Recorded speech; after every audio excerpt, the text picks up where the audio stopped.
to my film and TV channel. We're all staying safe and well. We're going up to Channel 5 for a mini-series today. Yes, a bit hit and miss, Channel 5. Is this a hit or a miss? It's probably more to the latter, this one, I think. Yes, we're going to have a look at something simply called Love Rat. Yes, probably known a few of them, have we, over our time? Us lot, you, me, everybody. But you might have been one yourself. Who knows? Please, if you are new to the channel, push that subscribe button, push the bell notifications, everything film and TV. Reviews on TV series like this, films, the odd reality show thrown in from time to time.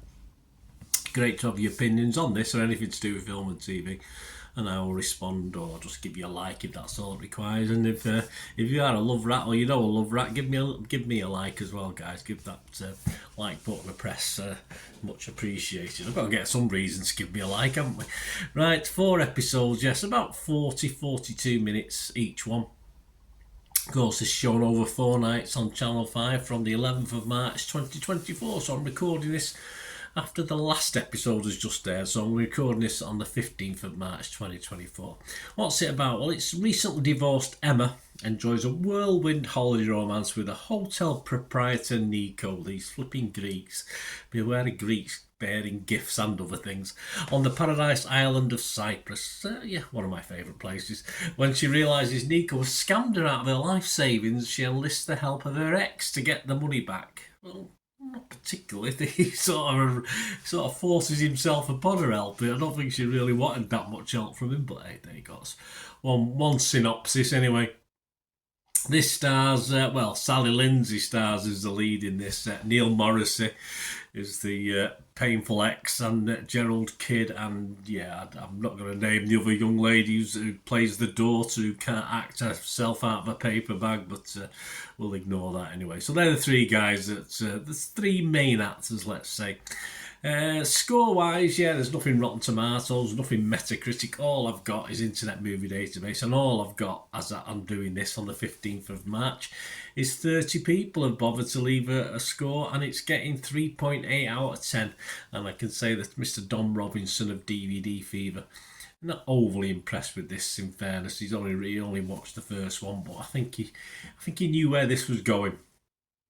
So that really brings me to my little thoughts on this, guys. I mean, I read and listen to a lot. I listen to a lot of audio books. I've read a lot of books in my time, and it saddens me really that this is the tripe that makes it to TV. I read plenty of thrillers that are very, very good and would make good mini-series or series in themselves. You know, so it's a great shame. There's a lot of stuff out there, and when you watch something like this, which is just gets silly. It's a bit disappointing. I mean, it's pulp TV, but not very good pulp TV. This is something that you've probably turned off if you're watching it on an afternoon, like Father Brown sort of thing, where you watch it just for a bit of fun in the afternoon. You don't have to take it too serious. But this is obviously takes itself very seriously. It was on at 9 o'clock prime time as far as Channel 5 is concerned, but it wasn't prime TV, that's for sure. I know what I can say. I mean, Sally Lindsay, of course, I like Sally Lindsay. She's a City fan. How can I not like her? I've always had a soft spot for her. But she and a fairly average cast are given very little to play with this script. Although obviously with the high emotion elements, Sally does struggle just a little bit. She's as good as Madame Blanc. If you ever watched that, that's another one of these things that I'd watch in an afternoon with a hot cup of cocoa and a toasted tea cake or a crumpet or something like that, and that they're only sort of 1 episode things where there might be a story running through it, but obviously the thing's all sorted and dusted within 40-45 minutes, but and I think that's what she's good at, and she's nice. She's okay in that. She's fine in this, but to lead a so-called thriller, it doesn't really work so much. And of course, this just gets sillier, and the story just gets sillier and sillier as obviously as it goes through. And when you start asking questions of why she done this and why has that happened and why is the other and is that right? And it's too. Sometimes it's all right turning your brain off, but with this one, you probably turn your brain off. You just fall asleep watching it. That's a problem because it's just so daft at times. It's hard to get past the daft plot. A naive hero, which she is.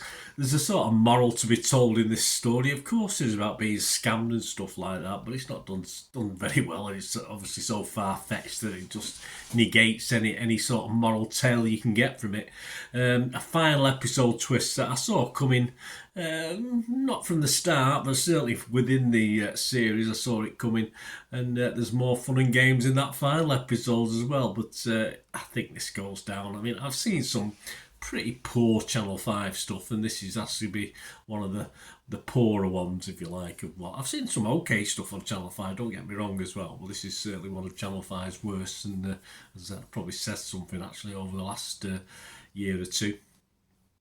So my scores, as you'd expect, not great. I'm not going to score this because it won't get. I'm not going to give it a 5. So if it doesn't get a 5, it doesn't get a score off me. And of course, if it was Rotten Tomatoes, I'd be rotten. If it was Metacritic, I'd have to be negative on this. I couldn't push it to a mix, even though I do like Sally. But even for you, Sally, I couldn't do that with this. So a bit disappointing, but hey. It's 80 minutes, 160 minutes. Not too long out of your life, is it, if you suffered it? But I mean, many of you probably would have stopped watching after episode 1 or 2 anyway. But if you did, you didn't miss much. Anyway, let me know what you think, guys. Great to hear from you. Till we meet again, unless one thing don't I, please stay safe, everyone. Bye for now.